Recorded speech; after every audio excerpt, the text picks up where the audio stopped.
Ang krus na ito nga ba ang dahilan kung bakit hindi masyadong binabagyo ang Cebu? Mga kaibigan, noong March 31, 1521, isinagawa ang kauna-unahang misa dito sa Pilipinas sa Limasawa Island sa pamumuno ni Father Pedro de Valderrama kasama ng manlalakbay na si Ferdinand Magellan at iba pa nitong mga tauhan. Dito rin pinaniniwalaang itinayo ang kauna-unahang kahoy na krus sa ating bansa na tinatawag na Magellan's Cross na ngayon ay matatagpuan naman sa Cebu.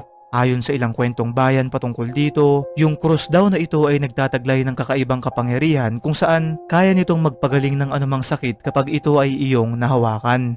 Ayon pa sa mga lumang kwento ng matatanda dun sa lugar, ito raw ang nagpoprotekta sa Cebu na siyang rason kung bakit hindi sila masyadong binabagyo.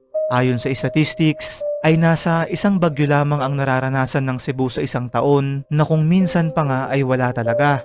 Ayon pa sa aking pananaliksik, ay nasa 6 na bagyo pa lamang ang dumating sa kanila simula noong taong 1990 at ang pinakamalakas nga nilang naranasan ay si Bagyong Odette noong 2021. Maaari nating sabihing nagkataon lamang ang bagay na to, ngunit sa kabilang banda ay pakatandaan na marami talagang bagay sa ating mundo ang mahirap ipaliwanag na hanggang ngayon ay isa pa ring hiwaga sa ating lahat. Ikaw kaibigan, anong masasabi mo sa kwentong ito?